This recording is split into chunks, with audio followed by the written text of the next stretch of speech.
We are at, now I'm going to get this right, hold on and brace yourselves, Trattoria della Nonna in Lunenburg, and look how pretty it is from the outside, and inside it's gorgeous and made even more handsome by my company. Hello, Mr. Sean Doyle, how are you? I'm good. I think it's Trattoria della Nonna. See? You're like the Meryl Streep of guys. Hey, with your accents? Really? I'm serious. I mean that in a good way. Yeah, someone said that. Someone said that in a blog the other day or something, and it's pretty odd because actually for many years of my career, I had no interest in trying to do accents. I didn't think I had any shot at doing anything properly. Oh my God. Yeah, and then all of a sudden they just started to come to me, and I started to enjoy the process of, because it's not just about. You work with people? Like I'm just thinking, like Endgame, hello, Russian, not easy.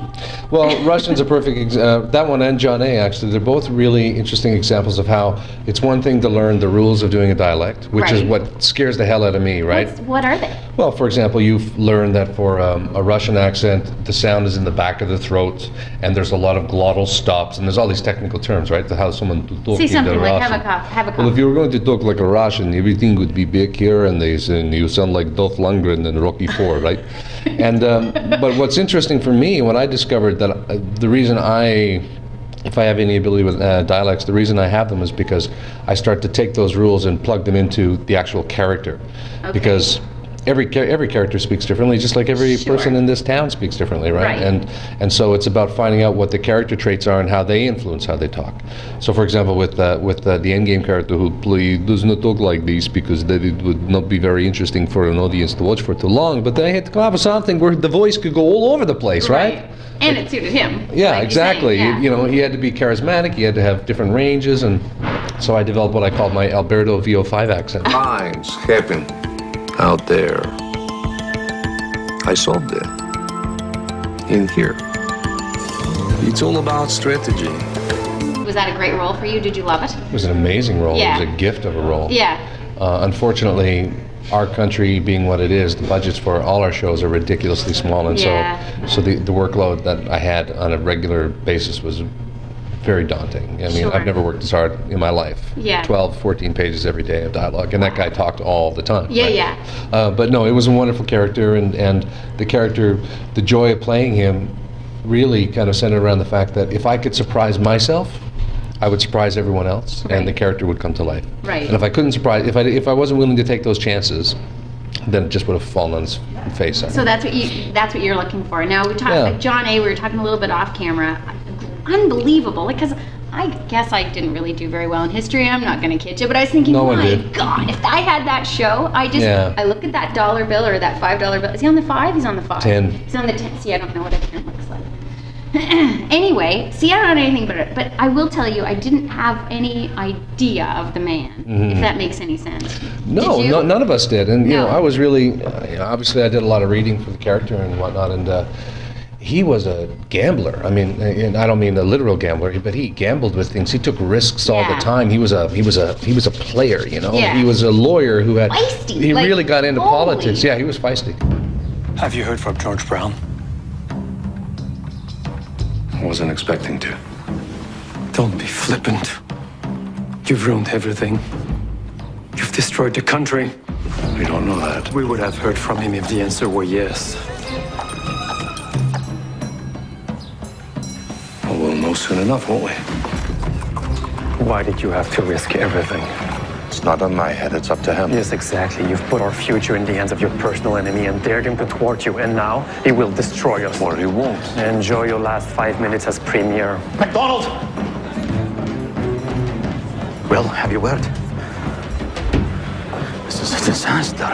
He got into politics ultimately to build up his law business. Right. To make connections and whatnot. Yeah, yeah. And then he found he had a real propensity for Working a room bamboozling and- people, yeah. working a room, networking, and very gregarious, very charismatic, and rough and tumble. And the one thing that our director said to us on the first day of rehearsal, which I'll never forget, he said that the least of all these people was a pioneer. So the weakest, least intelligent, least courageous man that was involved in any of this ultimately was still a pioneer, you know. And so there's a fortitude and a strength that, you know, we're just not even aware of anymore, really, in the same way. Okay, well, let's talk about Fortitude, because we're here in Lunenburg because you are shooting The Disappeared. That was a great segue. Is that true? That was great, yeah. So I'll pay him later. But let's talk about it because you're out there on the ocean of the Atlantic, and how's that working out for you? Because you're telling a story that's... People, do they survive?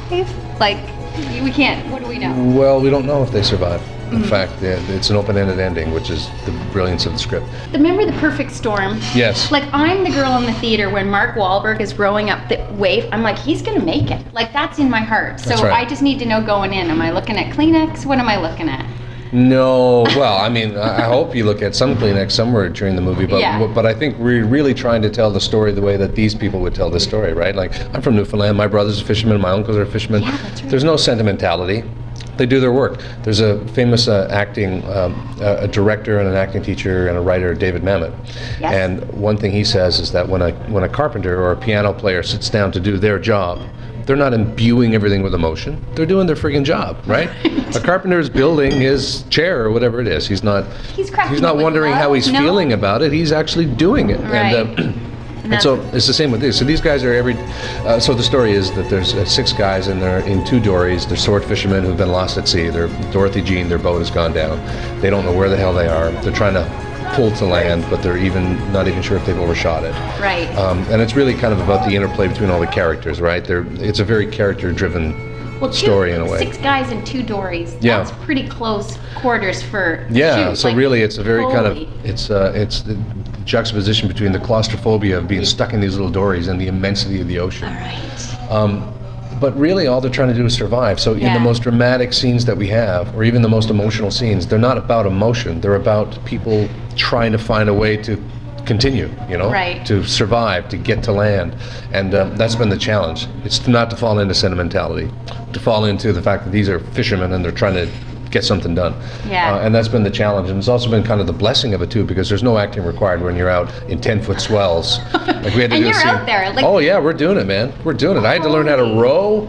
I had blisters for days. I mean, rowing a dory is not nearly as easy as you think it would be. It's actually a real challenge. Well, I'm just thinking, it's not like you can tread water in a dory. Like, is the crew rowing with you? Like, the ocean's okay, got so some the way- play? Like, how does it hold? the way that we've set it up, and it's impossibly ridiculous when you look at it. Okay. We go out about 50 minutes in a boat, and we go out in the middle of the ocean where Right. we have clear horizon. There's no land in sight, and we need to be out that far so we don't see land. Right. They have built a raft that is 18 feet by 26 feet, and that's where all the crew are on.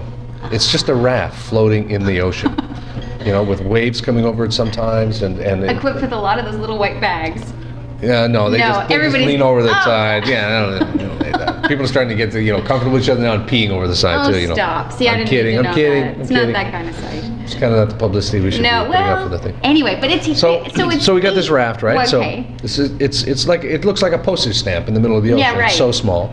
We're brought out on a boat, and it's the Islander. It's about a 40-footer, 30-footer, something like that.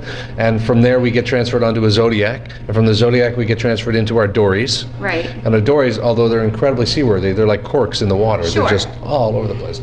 And we basically sit on these thwarts in these dories all day and act.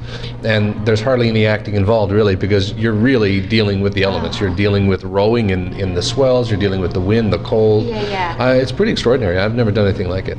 And you're liking it. Because one thing Liking may not be the exact term. you're going to I would love use. it when it's done. I hope so. Yeah. Yeah. One thing about all of your roles is that they're all different. I try to do that, yeah. Is that true? Yeah. It's like people say to me, what'd you think of such and such? And I rarely watch what I've done because I know what happens, Why do I want to watch it? I was there. Do you watch it? Who is it? Johnny Depp doesn't watch anything he does. Do you Sometimes watch I do, but it's really hard to watch something and actually see the story itself because all you see is yourself. You see, problems with how you look or problems with how you sound or how you move or, you spend your time fixated on your shortcomings as opposed to looking at the story. it? Well, you don't have any shortcomings. I know that's not. That's true. I'm telling you what. You are from Labrador City. You're Newfoundland and Labradorian, like Danny Williams says, and everyone else says. And we got to talk about Is that what they say now? homeland. Newfoundland and Labradorian? Newfoundland and Labradorian. How do you feel about that? I really consider myself a Newfoundlander. A Labrador. But you're from Labrador I City. am from Labrador. I'm from Wabush, which is 3 Wabush. miles away from Labrador City. Okay. I've had a huge journey to get back to this part of the world again because I left when I was 16 years old and I couldn't wait to get the frig out. I ran away from there. Yeah. I didn't take any of it with me. No. You're talking about accents. When I was 13, 14 years old and I'd go away on these field trips, I would immediately adapt the accent of wherever I was because I didn't want to show that I was from Newfoundland at all. It was something I was very not comfortable with. And it's taken me a long, long time in order to get around to accepting that that's really all I am right. in a lot of ways, Yeah. And that's a big Which journey. is pretty darn good. It's awesome. And really for me, Grown Up Movie Star was the thing that did it because I've been offered so many films back in Newfoundland and many of them I turned down because I felt nobody would accept me as a Newfoundlander. I don't have the accent, I don't have this, I don't have that, I've been away too long. Stop for a second and just do Karl Marr. Seriously. I was telling my mom can't about do this. Karl Yes, you Marr. can. No, because I'm in You're not- another accent right now. Are you? Yeah, What kind of? I Oh, can't Nova switch. Scotian accent? Yeah, it's Is kind that of. how it is? You can't. You're like, are you method? What are you? What is that? I'm crazy. No, it's It's very hard to. Oh my God, it's very so hard to good. jump from And one accent to scary. another. Like I found you sort of scary. Yeah. What I've discovered as I have gotten older is trying to find the fun of the character. Yeah. And for me, so much of the fun kind of speaks directly to what acting really is, and it's about affecting the other person. Right. Because if you can get a reaction to them, you don't have to do any acting, because all you're doing is trying to get them going, and then and that's what that character was, I mean, As is Jake John looked A. scared. Yeah, In yeah. that, like he was kind of like off his guard. I love that episode. At any rate, Thank you. and Well, let me say this about the show. The show has Yeah. kind of evolved organically into something a little lighter. So the Karl Marr you see this time is a lot more fun. okay, Yeah. well that's good to know. Because we were talking to Mark Critch, and he said that Jake dies, and that Ned Bishop takes over the investigations Yes. for the remainder of the season. Is there anything you can give us in terms of how the season goes? Because they're on lockdown in terms of telling me anything. So Well, what Danny can you Williams give me? gets discovered in this huge prostitution ring. Oh my God, I said that. I can't believe I said that. I'm going to be sued by CBC. Well, and I don't know. There'll be no probably- more John A. projects. Damn it! I'm probably. I meant Freddie Williams, not Danny That's Williams. what Freddie. it is. There you go. Hey, Sean Doyle, thank you so much. It's been my pleasure. My Thank you. pleasure indeed, and hopefully we'll have another opportunity to see each other as long as that restraining order isn't issued. Who knows, right? She has a lousy lawyer.